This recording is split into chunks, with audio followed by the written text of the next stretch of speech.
welikholwa phuma kubo abodabana nabo kwawo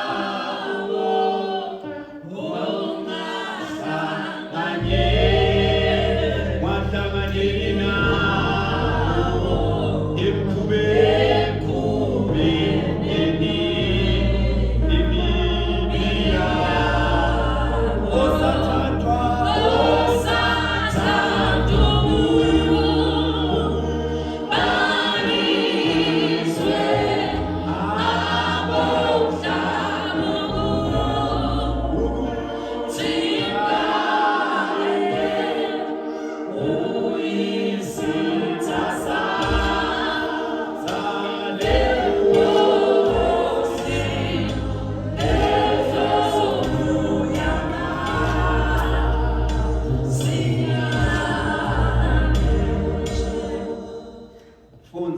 First Peter chapter 4 verse 7.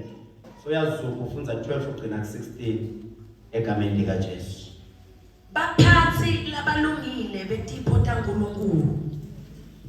Siphetfo sato tonke tintfo sesondzele. Ngako ke tibambeni nitithibe khona nitekwati kukhululeka. Bathandzekako ningamangaliswa lokuvivinywa lokubuhlungu kakhulu lokunikhathengako ngobe kube shangathi nehlelwa yinvo lengakavami. Ngicela ufundzele lokubhalwe lapho singafundzi kwayo. Bathandzekako amen. Ningamangaliswa lokuvivinywa lokubuhlungu kakhulu lokunikhathengako kube shangathi nehlelwa yinvo lengakavami. Yeah. Kodwa tfokotani ngobe ninesabelo etinhluphekweni taKristu. Kuze kuthi nitfokote kakhulu nakwembula bukhosi bakhe. Nibusisiwe nanetfukwa ngenxa yelibito laKristu.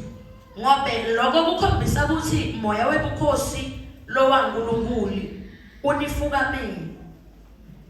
Kodwa akubede kini lohlupheka ngobe angumbulali noma elisele noma lowena lokubi noma lotigaqa etindzabeni talabanye bani. Kepha nakukhona lohlupheka ngobe angumKristu abobade mahloni kodwa akavumise uNkulunkulu ngenxa yalelo bito. Sambulo 19 verse 1 to 3. So uyazuka ufunza 5 and 6. Emva kwalokho ngeva shangathi live lelikhulu lesicumbi lesikhulu sihlabela ezulwini sithi haleluya. Insinziso nengatimulo nemandla kwaNkulunkulu wethu ngobe tehlulelo takhe tiliqiniso timsulu. Sewuyehlulele lengwadla lenkulu leyabhubhisa umhlaba wonke ngebugwadla bayo wakhiphela kuyo sibhongo sengadi yetingcebo takhe. Saphindze sahlabela sathi haleluya. Imfuthu yekusha kwayo iyawubhunya yenyuke phakathe naphakathe. 5. Kwevakala livi liphuma esihlalweni sebukhosi lithi Nkulunkulu wethu nonke ninetingcebo takhe nine labancane nani labakhulu lelimesabana. Ngase ngiva Kubeka sisi. Ngase ngiva lokwakungathi live lesicumbi lesikhulu sebantfu linjengemsindo wemandi lamanyenti nanjengekudvuma lokukhulu lithi haleluya. Inkosi yethu uNkulunkulu somandla iyabusa. Liyaphila baba wethu ongcwele izwi lakho babelele. Liphefumulela nguwe singathi lingemandla likuphila. Moya longcwele kaNkulunkulu khuluma ngalo babe nasemini. Nalibandla lakho Nkosi timvu takho babe tilalele. Ngimile babe njengenceku yakho loyikhethilena namhla emini egameni lika Jesu. Moya longcwele kaNkulunkulu ngiyathandaza moya ongcwele kaNkulunkulu uthi livakale etindlebeni tethu thine sonke. Maqedze babe sibe sesiyakwenda kusho kwakho. Kwelihle igama lika Jesu Kristu Nkosi yethu manje kuze kwephakathe. Amen. Haleluya. Haleluya. Ngiyathatha bazwana ukuthi ithuba phansi kwababe namake njengebaholi bethu egameni lika Jesu amen. Ngime phambi kwenu bazalwane njengemntwana lomncane noma umfundisi lomncane phakathi kwenu kude lengikwadi kubazalwane lengikwadi kunye uthi Jesu wafa waphenza wavuka wathethethelela tonodam ngime nje ezalweni bazalwane ngime kaNkulunkulu haleluya le yena lo wayisida impilo yami ngekwambazalana angikwadi kuma phambi kwebantu ngingumuntu onemahloni but ngenxa yaNkulunkulu ngidawukhona uma ngitoshare live laNkulunkulu egameni lika Jesu amen.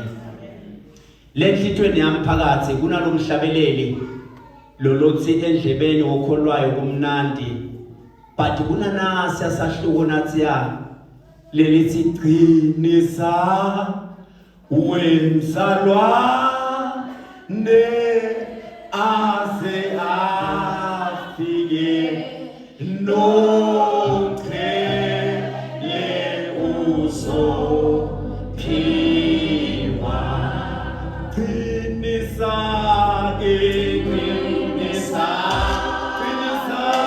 wemzalwane aze afike no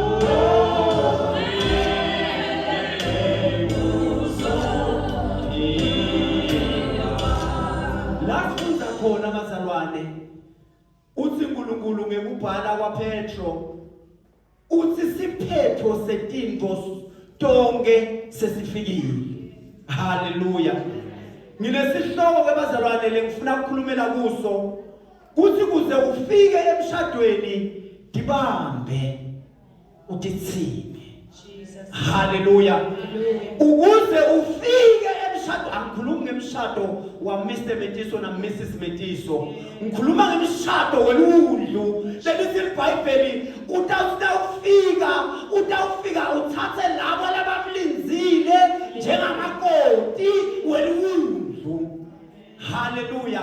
Nifike mine kuze sifike emshadweni let us hold ourselves and keep content haleluya. Kunetinto boma kwami nabo babo wami letenda umuntu asuke entsandweni yaNkulunkulu. Ngisela ngikhuluma enkonzweni yabo babe ngathi mine uma umzalwane ukholwa don't allow anything to enter into your gates hallelujah. Angisho ekhaya lakho angisho emsebenzini wakho ngisho kuleli gede lelinguwe ngoba sisuka entsandweni yaNkulunkulu ngenxa yokuvula emagede empilo yethu yokukholwa. Uthi lo mbhali siphetho sato tonke tinto sesisonzele ngakho ke dibambeni nitithibe khona ntokwadi kukhuleka.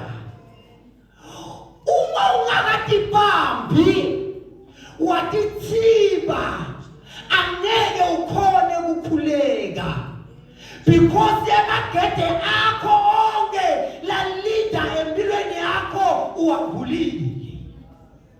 Ngwaphi lamagede emehlo akho? Angibude nje bazalwane injani ekhala le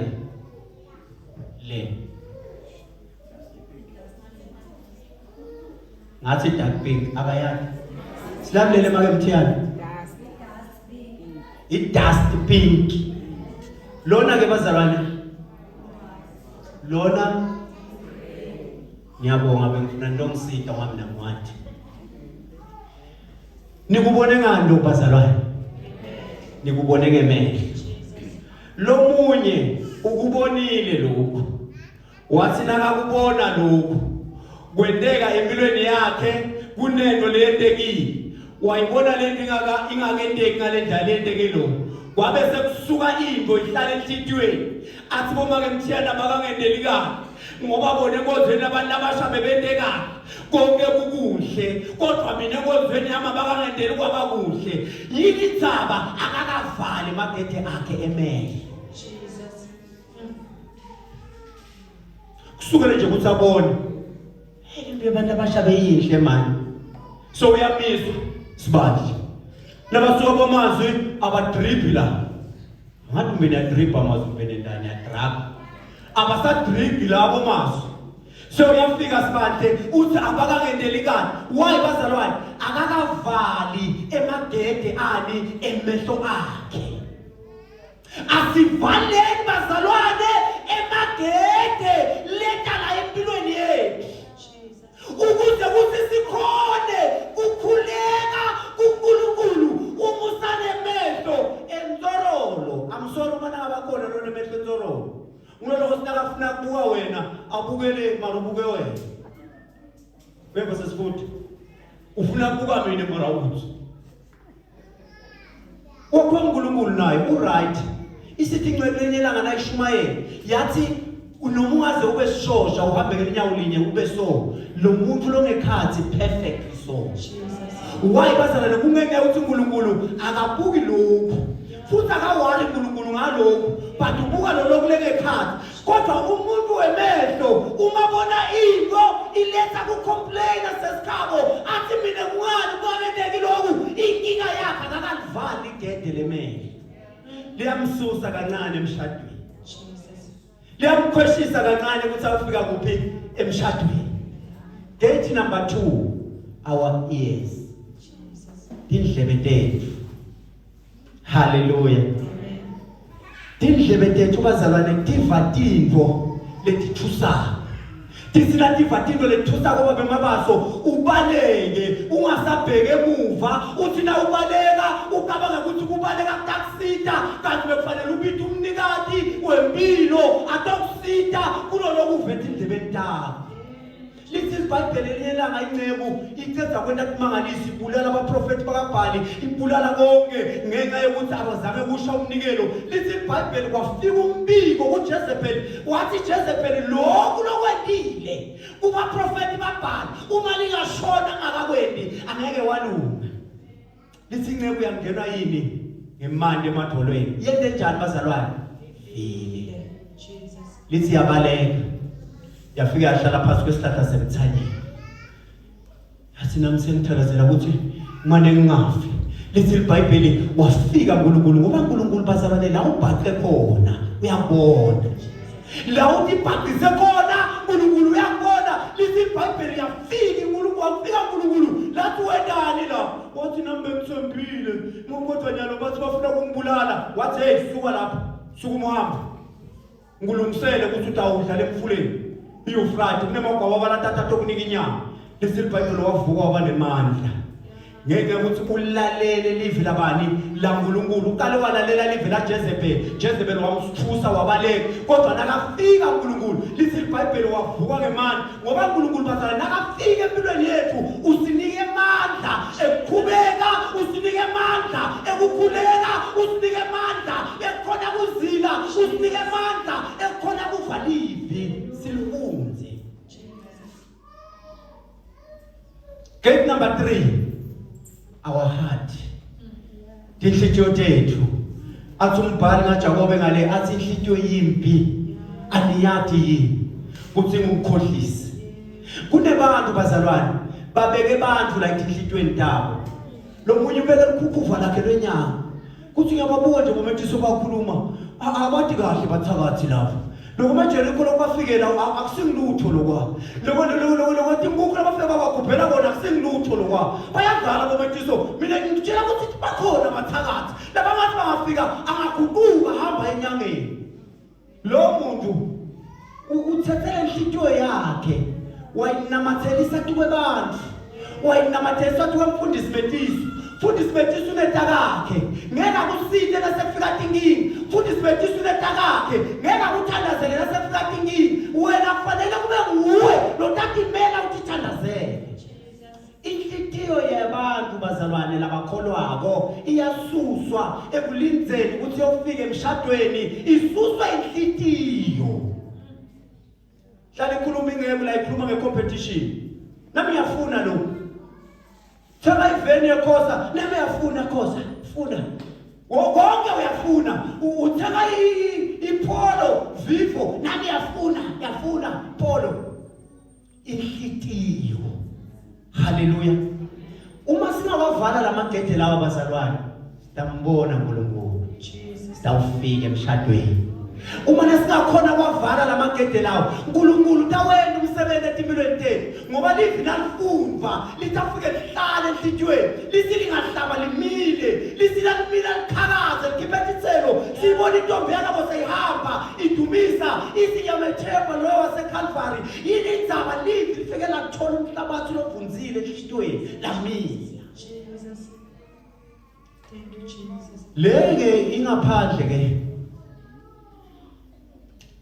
The last gate, cell phones. Umanyalo njengathi shut up yamafoneni unwavule ama-pin code. Sine sinaba bemtshele sihambe siwabuka naleti ngceku. Sifunza la. Singene ku-WhatsApp, singene ku-Facebook. Kunalabanye abathi ngiyaphuma lapha kuleli sonto, babhizi baseshe emafonini. Privacy phela le, privacy. Kanti le nto le iwubulela umhlaba. Usithi edona kahlabela wathi cellphone into encane ibhidlitha umhlaba. Jesus. Indzaba leti la letinye demanga uvile awukeva. Bazalwane, uma umzalwane ahlulwe nguKristu, ngicela kumniketa nayidonayo. Noma ngabe kunento loyibonile sesikhabo yenteka live phambi kwakho, ungasheshwi announce. Thula. Thule nje uyibuke ukuthi yendani. Bakhulume lamanga. Basi nabaqeda khuluma amanga maybe after 2 months so uyafika wena. Uthi mina lento le yenteka ngikho. Wenteka 1 2 3 4. Bonke labantu abakhuluma ekuqaleni ngeke baze bayithathe lento yakho. But wena ngoba uyayazi lento ukuthi yenteke kanjani, utayithatha. Iliqiniso. Inkinga yethu bazalwane, uma njalo nangathi kulo mntwana nami noThando, enoThando uyintshontsheleni le mali.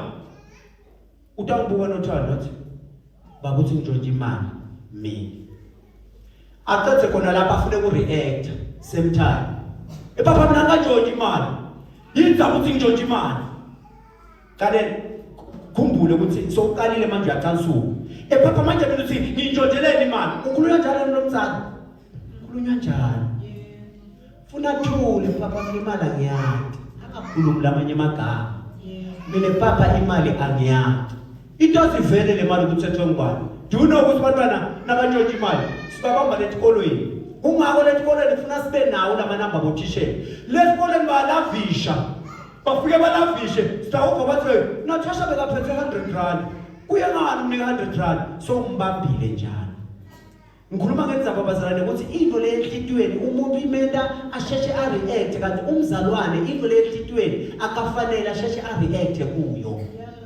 Lithi-ke uNkulunkulu la lesiphetho sesisonzele. Asikapheleni ke bazalwane. Sikaphele letinto lesengitibalile ukuthi adisendi yini ukuthi singafike emshadweni olungu na. Amen.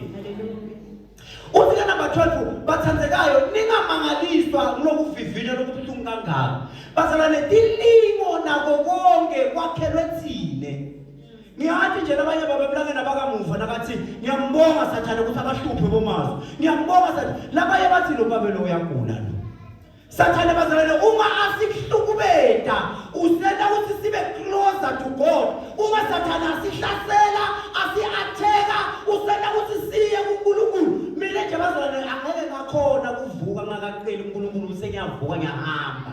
Ngoba ngiyathi ukuthi ngiyahlaselwa uma nangeneka ngiphume ngihambe ngawuhlulwa nqotshwe. Ngenxa yokuthi ngiyathi ukuthi Sathane usemva kwami. Njalo ekuseni ngivuka ngiyamcela uNkulunkulu ukuthi ngivikele Nkosi. Akusanenzaba noma ngabulala nolokunye kwetindwo but mina umphefumulo wami ube umile unaNkulunkulu. Amen. Uthi ke lombhali thine nakuvela letinkinga singaboba lenkinga ngalokho. Letinkinga leti tisho ukuthi thine sisensaveni yaNkulunkulu. Ngithanda ke namagama la ku verse number 15. Ithi kodwa akubede kini lohlupheka ngobe angumbulali. Kuphinde futhi kungahlupheki futhi ngobe alisela. aphinde futhi angahlupheki ngoba enda lokubi. Amen. Amen. Leti hlupheko timele ukuthi tisehlele. Kodwa leti hlupheko nathi kwehlela Natasha. Atikwehlele ngoba unaNkulunkulu. Tingakwehleli ngoba ungekho kuNkulunkulu. Uthi ke lo mbhalo uma tikwehlela letimo ungekho kuNkulunkulu ufanele wene umzamo ukuthi ubuyiselane naNkulunkulu. Kodwa noma betikwehlela uNkulunkulu uthi asilibonge libito laNkulunkulu. Ngoba leli bito laNkulunkulu ngilo lelisenza ukuthi siqhubeke simkhonde uNkulunkulu ngemandla. Why le promise of is pusha. Amen. Nina nikhule nyalo nini kunalenye promise of beyendiwa so hayi le paraffin le nithenga lapha le sujayile nzambo seniyalayitha no akusiyo leyo beyinenyalithi lencane bayathi kokho mdawo so uyafaka lo paraffin so uyabomba na ukwenza ukuthi chu so uyavula na uvula lo paraffin uphuma lapha so uyalayitha njengehazi na ulayitha the moment lo moya lo upompile uncipha funa uphinda ubuyele wena njani uyopompa. Ngileyo impilo yebakholwa lesisebenzisa yona uma letimo tisehlela sesikhabo thina siya kuNkulunkulu kakhulu. Uma siya kuNkulunkulu kakhulu sesiyaya siyamcela uNkulunkulu ukuthi siside. So siba nemandla eqhubeke. So siba nemandla eqhubeke. Nasiqhubeka ke bazalwane lamandla akasiyo ethu. Usho njalo Paul nakabhala kuKorinte uthi lamandla langaka akasiyo ethu kodwa ngaNkulunkulu. Ngoba la kuNkulunkulu bazalwane kunemandla laphelele kodwa nangabe lokuhlupheka lokuswela nako konke lokubala kulobhala kungasiko kwaNkulunkulu. Uthi lo mbhali la noma lothi gabathisa endzabeni natalabanye abantu kepha nakukhona lohlupheka ngobe akuKristu abobade emahloni kodwa akadumise uNkulunkulu ngenxa yaleli bito. Amen. Ngitomema bazalwane namuhla kuthi siya emshadweni. Listen iBhayibheli kuSambulo emva kwalokho emva kwakuphi kumemeta ingelosi iphethe sija leselulaka laNkulunkulu ku chapter 18 isina imemeta lengelosi ithi iwile iBhabhiloni unina wetingwadla. Lithi manje awuma seyiqeda kumemeta lokho ithi ke emva kwalokho kumemeta kwalengelosi lithi wabe seJohane ke uva umsindo kwangathi siquku lesikhulu sebantu ezulwini sithi haleluya haleluya nekatimulo nemandla kwaNkulunkulu wethu ngobe tehlulelo takhe tiliqiniso futhi timsulwa. Ngachaza ukuthi uma kukhulunywa ngale ngwadla kukhulunywa ngale false church letawakhiwa nguAntichrist. Uma afika la emhlabeni atawuhlupha abantu labatabe basele la emhlabeni bangakahambi naNkulunkulu bathathwe irapture. Letishayo leto Antichrist ubitwa njengengwadla. Uma Paula abhala kuKorinte angathi uthi kuKorinte bani uthi nganikela kuNkulunkulu njenge virgin. Uma kukhulunywa ngevirgin eBhayibhelini kukhulunywa ngemuntu noma umKristu lothanda uNkulunkulu. But uma kukhulunywa ngengwadla kukhulunywa ngefalse church. Amen.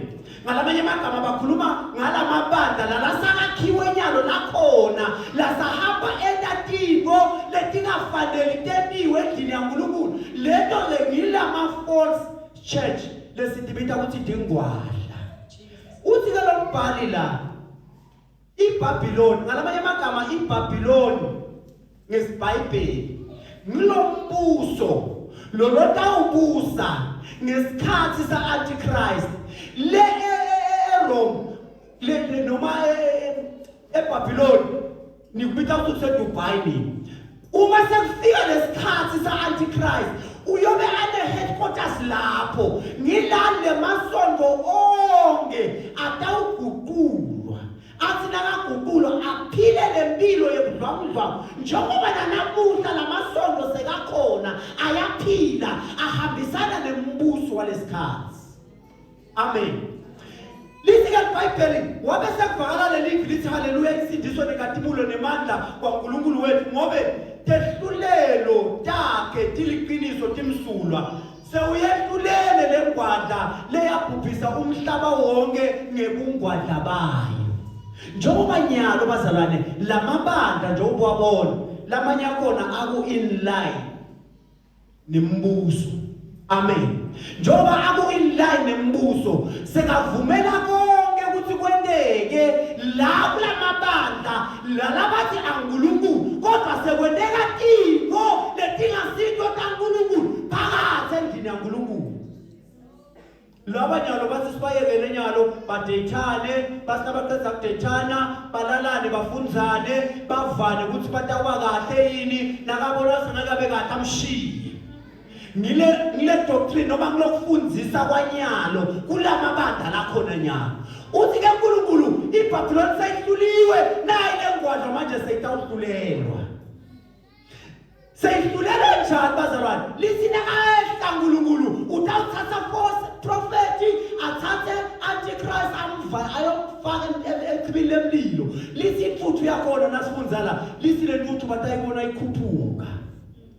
Ngifuna labazwane kulesihloko sami lengisibekile la ithi khona saphinze sahlabelela sathi haleluya intuthu yekusha kwayo iyabhunya yenyuke phakathi naphakathi. Sekathi lo number 5 wevakala livi liphuma esihlalweni semkhosi lithi dumisani uNkulunkulu wethu nonke nine dingceku takhe nine labancane nani labakhulu lenimesabako. Ngase ngiva lokungathi livi lesiqumbi lesikhulu sebantu linjengemsindo wemali lamanyenti nanjengekuduma lokukhulu lithi haleluya inkosi yethu uNkulunkulu somandla iyabusa asithokoze siphakamise sinike ludumo ngobe umshado welubundlu sewufikile. Ngithembile kuwe awufuni yini kuze ufike emshadweni dithibe ube sewenda njani ube sewuyadizela shito njalo yini. Ngisithembile kuze ufike emshadweni dibambe ube sewenda njani uyadithiba ngoba uma udithibile lithi iBhayibheli makoti noma umkhwenyane nakafika utawukhona ukuthi ehle atawulanza makoti lodithibile nalodibambile wadibamba kuletinto telive letendekayo. Eveni bazalwane kunikile kwentekayo uma nangabuka namuhla lokwentekayo eveni uthi nakabhala Paula encwadzini yakhe ngiyabona Paula ubhalela Timothy nangapho sisi incwadzi ya Timothy 4 verse lika 7 uthi umoya waNkulunkulu kulesikhathi sewehlile. Njengoba sewehlile lo moya waNkulunkulu uthi kodwa ebantfu labaningi bayawuhlubuka. Haleluya. Uma bahlubuka labantu sebabalekela ukuthi baye emshadweni noma sathana bakhiphela ukuthi bangaye emshadweni kwabaye ekufeni kwaphakathi. Kodwa mina ngifuna abantu labatawubuyela kuNkulunkulu bathi uNkulunkulu thina sifuna kuya emshadweni siyoba makoti welubundlu ngoba sikhathi setikhomba kona ukuthi sesifanele ukuthi sifike emshadweni. Haleluya. Emshadweni bazalwane kumnanzi emshadweni ngoba emshadweni ngumyeni lo wathi ukuthi kufanele enteni ngamakoti wakhe.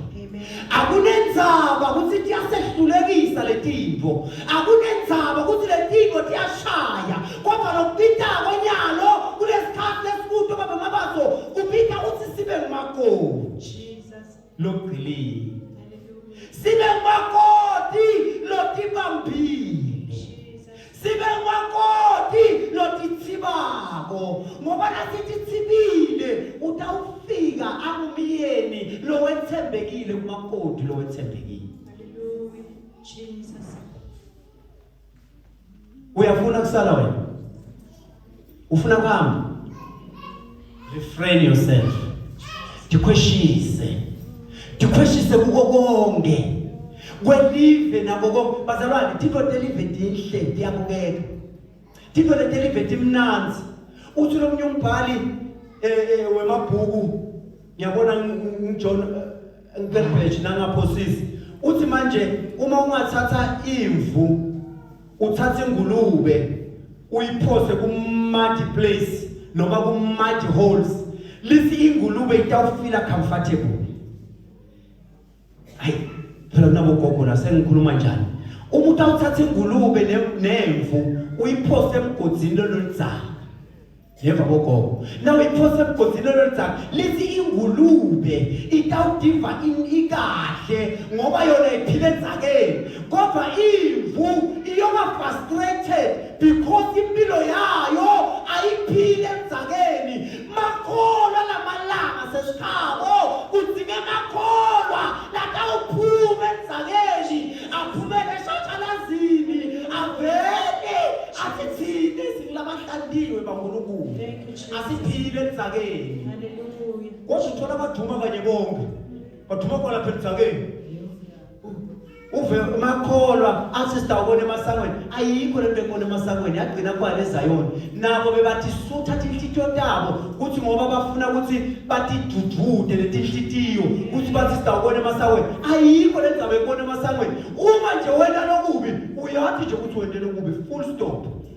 Nyana nje njengoba ngikhuluma live la uNkulunkulu uyasesha nyana, liyathi nje ukuthi mina vele emshadweni ngeke ngifike, mina emshadweni angiyini, but sokunento lokufanele uyende sokufuna ukuguqula uthi ngiyaphuma mina la enzakeni, funa kuyakuNkulunkulu. Ngoba emshadweni kuze uye khona uyadilungiselela. Thina leSwatini bathi siqola tiqolo, sitiqole tiqolo sibe sihle, sifake lokho bodumisa, sisibodumisa thina lekhaya, lento inoya ngako nina naniqinile sifaka bona thina la bese siyahlohla sitilungiselela kuya kuphi emthimbeni. Namakoti weludlu uyadilungiselela uma inhlitiyo yakhe ayibona ukuthi hayi ngathi ndawusala, ngoba kunabadukisi bazalwane labakhona la emhlabeni. Uma labadukisi bazalwane, labadukisi bavimbela libandla laNkulunkulu ukuthi lingayi le la sisiyakhona. Ungaphuma nje nyalo kunanaba abasokwasikho labelola lembuzo, ungafika lapha bakuvulela amavesi abo, lamanye akhona sekakhishwe tahluko. Uma nje ufunza Marko number 9 verse 44 akhona lokuthiwa impethu yakhona ayifi, umlilo wakhona awuqishi, balikhiphile kude le verse lelo. Tikolele hogo kasikho ubolithatha nabafika lekhaya lakho bathi uthi ngicela kunibona, so uhambe uyovula Marko 9 verse 44 tamthola ngeke.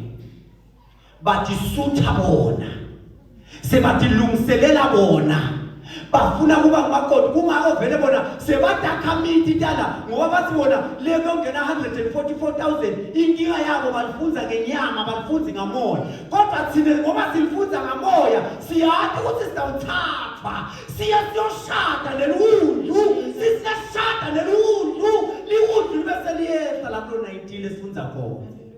Sigibele mahashini sesiyehla siye emhlabeni, lisi antichrist yobalungise impi yeMagadoni, lisi labayilungisilelebi ayohlasela laba labantu abebasele lebe batosolo babili abathi Jesu siyamati bala kuthatha luphawu lo-antichrist. Lisi lakabona uNkulunkulu sebahlele impi yeMagadoni, lisi utawuthi sigibele nemahashini, sesiyagibela siyehla so utolwa impi.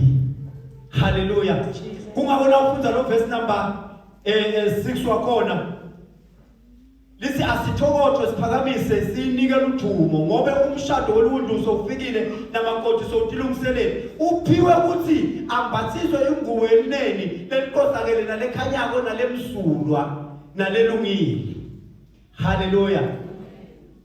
Lo mshado lesiya kuwo siyoshada nenkosi yethu, lo mshado lesiya kuwo angeke savinjwa uma thine sithi thibile sisasela.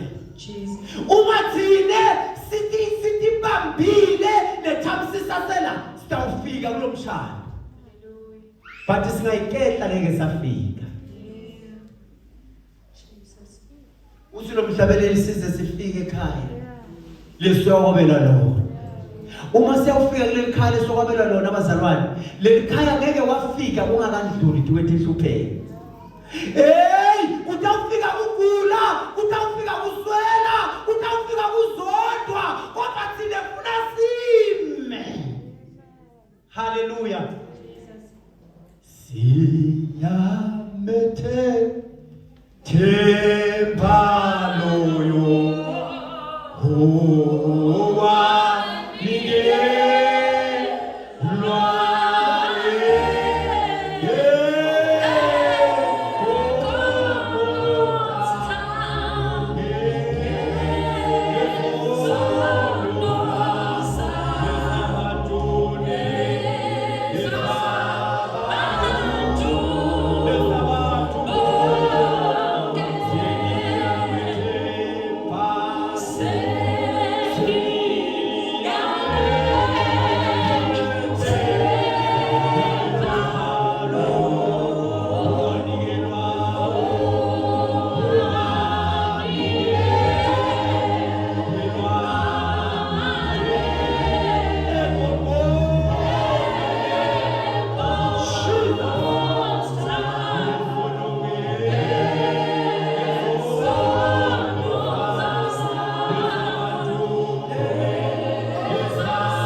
wanikela Golgotha ukuze wena ungabelekani. Jesus. Uhlaleleni wayihlale niyabona umhlaba abazali utshekile uyabhala Isaya kuleli incwadi yakhe uthi ngibona litsengelo litshekile. Usho uthini Isaya? Uthi ubona umhlaba sokume sowufike ekugcineni. Njengoba umhlaba soye ekugcineni, phuma uye edrobheni, uyekele hlala la iloshini, uyobona abogogo labashaya imtwipo, ubabona abogogo bafaka ikipa gogo bethi angaka bongaka inkomo yenkomo ihlele baleni. So uyabona ukuthi umhlaba sowutshekile. Ubone labantu abethu labangaka nabasemadrobheni bathi bayadisa bagoke imtwipo bahambisa imtimbe baleni. Umhlaba sowutshekile. Ngiyamethemba lo waseGolgotha, lo wanikelwa ngenxa yakho. Uma bazalwane uhledi ubheka lelive ngalendlela lena ngakhona, uma wena uthi comfortable likade, you are wrong. Isikhathi sesifikile, usho njalo umbhalo. Uthi sesikhathi sekugcina. Nyalo sesidinga abantu abathatha ibamba. Atimbili. Batibambe Jesus. bathi siyatibamba Nkosi. Sesifuna imane siyawufika emshadweni. Akunenzaba ukuthi ngoba singafika sayivitsikile, kodwa nama singangena nje lethi sifike kuwe kuyobe kusilungele. Ngoba isikhathi sesisonzele. Awufuni. Mina ngiyakubuka abantu babemthiyane laba emshadweni. Nalona leyo sika ingqephi yakhe. Sifuna rogo la kalokusho uye emshadweni athi ngifuna la high heel leli blue lena silver athi uyakuphi emshadweni uyatilungiselela kodwa makhola namuhla akatilungiseleli ahleli balatha emshadweni. Amethemba loyo, ngiyamethemba loyo lo wabethele eKalvari. Thine kunayishumayela ithi wafika Pilato wathi angiliboni icala. Lithi kunokuthi bathi asakaliboni icala bathi mkhululi, bamemeta kakhulu bathi mbethele. Solo ubethele batono takho nami. But namuhla solo uhleli uthi tisasemnanzi. Usemnyango wezulu wezela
awufuni ngokugokiswa lembubu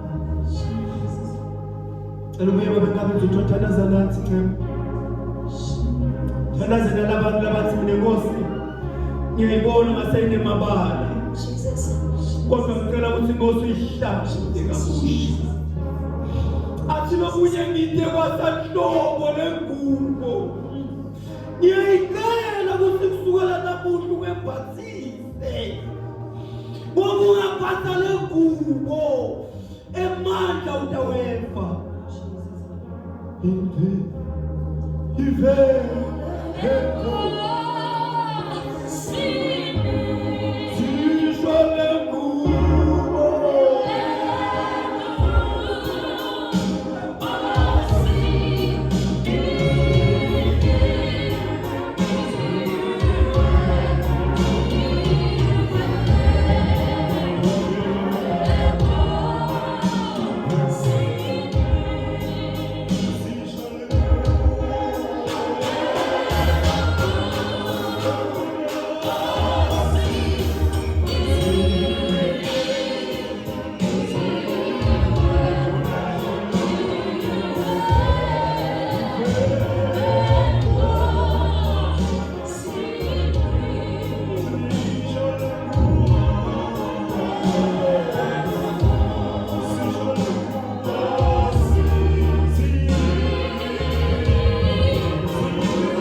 usalela ngaphandle ngenxa yokuba sinomhlabele mabala wonke ungcolisa haleluya nanamuhla nawo masho uthi Nkosi lungisisa mina yami ingubo ngoba ngiyafuna ukungena emshadweni ngawo masho namuhla uthi Nkosi lungisisa mina I was not ready for umshado Nkosi but ngoba sowukhulumile Jehova nami mina ijikude ngaphambili umoko ngoba kubalulekile ukuthi ingubo ilungiseke haleluya bazalwane haleluya haleluya ethi iBhayibheli ngani kwakhona lamanye amadoda lamadvodza ngalenye imini lamane. Haleluya bazalwane. Lithi lamadvodza lamane lawa aphila ngaphansi kwenkosi. Kusho sive sonke kulamadvodza lamane, lamadvodza bekagula. Sekuguleni kwalamadvodza, lamadvodza avuma uhlupheka as long akalahlekelwa uJehova. Agula lamadvodza even inkosi yangaboni ukuthi lamadvodza noma angagula kangaka ahluphekela inkosi. Haleluya. Lithi kwaze kwafika isikhathi la babethe bayaxoshwa khona. So hayi labantu banesifo sebulephero akufanele abahlale nalabanye abantu, akufanele baphile nalabanye abantu. Baxosha abantu labamanje ukuthi basafala nje baneNkulunkulu. So ukhulumile uNkulunkulu uthi ungamane uhlupheka. Nangabe kukhona kuhlupheka nokukhona emhlabeni. Kulungile uhlupheke as long uhlupheka unaye. Lithi betha wena uyajabula. Haleluya bazalwane. Uthokoze ukuthi la ngihlupheka lenkuyo naJehova noma kuJehova kunaNkulunkulu phakathi.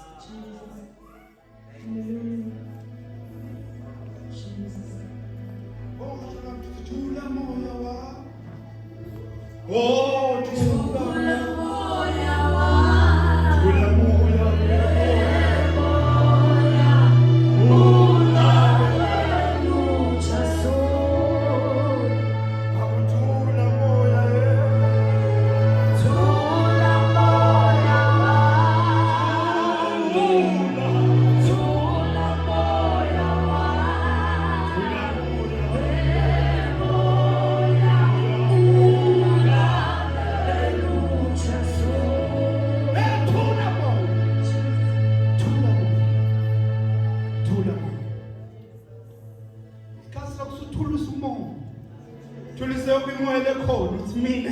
nakulalela Jesu. As long nakhona kunaJesu konke kuyive kuphelele. Oh yes, Jesus. Ngoba kuyafunakala usiyongena emshadweni. Hallelujah. Siyabonga Nkosi ukuthi sebakhona. Jesus. Siyabonga Nkosi namanje. Thank you, Jesus. Uzokhuluma wena. Thank you, Jesus. Awukhuluma. Jesus. Thula moya. Moya.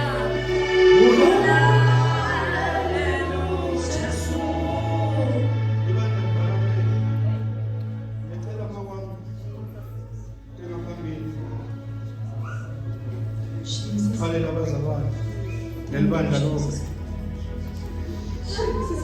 Oh yes, Jesus.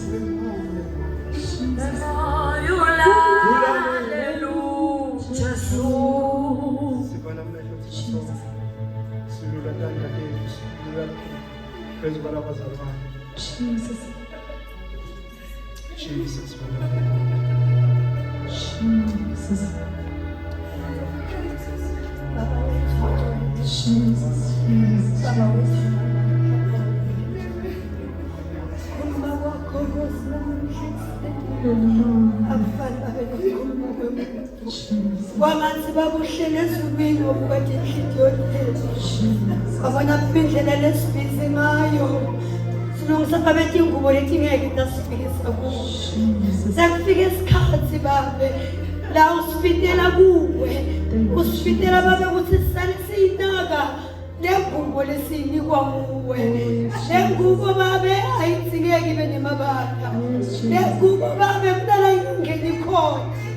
Kunalaba besingeke sangena khona siyebhethe uNkulunkulu wethu namandla onke. Hleli babezulwini netidalwa wabuka manje emhlabeni. Wabona babe manaki kwalo, wabona babe bakhathaleli kwalo, wabona babe nekukhuthaleli kwalo. Wehla wakhuluma njengoNkulunkulu. Sebemile babe bantwana bakho phambi kwakho. Emhlabeni babuthi lohlabelelako nikithi hlupheko kodwa lithi livi lakho wena uyasikhipha kudo donke. Emini babegameni likaJesu Kristu bandla lakho babeleli bebile Nkosi phambi kwakho baphakamisa tandla abendeli babenoshumayeli favor kodwa Nkosi bavuma kulungisiswa phambi kwakho. Uthi umhlabeleli nengubo sinikiwe vele ezulwini ayiveli babe abafundisi bethu ayiveli babe behleli esikhona kulo, ayiveli babe bashumayelabo, kodwa lithi livi lakho ivele ezulwini. Siyathandaza babemini, so ukhulume kahle phakathi kwethu, uyabadzinga Nkosi bantu abatati bona ukuthi bagqoke ingubo lengisenalo libana, bagqoke ingubo ledzabukile, ingubo babele singekho esimeni ufuna ibe kuso. Emini babe egameni likaJesu, ukhuluma kwakho akusilide, ngokungeke baba usixoxele kule ndzawo, ungeke usilungisise. Sisetikhathini babe tokugcina la sinobhalako lonyako uyeda, angeke alibale, ngeke ulibale uNkulunkulu wethu ongcwele. Kungakho baba ufuna ukulenza makoti lotilungiselele, makoti losesibeni babe sokuhamba nawe ayofika emshadweni longcwele. Siyabonga ubabona amandla onke, ukhulume kahle incebe yakho, wakhuluma kahle ngelivi lakho. Sekufika isikhathi babe lala babona Nkosi ukuthi ingubo ayikalungeli, bemile phambi kwakho Nkosi, baphakamisa isandla bavuma ukuthi lungisa le ngubo. Uma babe mabala susemabala kuyo, uma babe idzakile bisele babe simeni sayo egameni likaJesu. Siyabonga Thomuhle, siyabonga uNkulunkulu wethu ogcwele. Khulume kahle babe kubantu labadzingekile, kubantu ukuthi bekufanele beve umbiko labatilungiselela kuze ubuya lazali bandla lakho, singabi nekwaliwa futhi babe singathi soli, ngoba isikhathi sikulungisa sikiwe. Siyabonga babona amandla onke egameni likaJesu Kristu.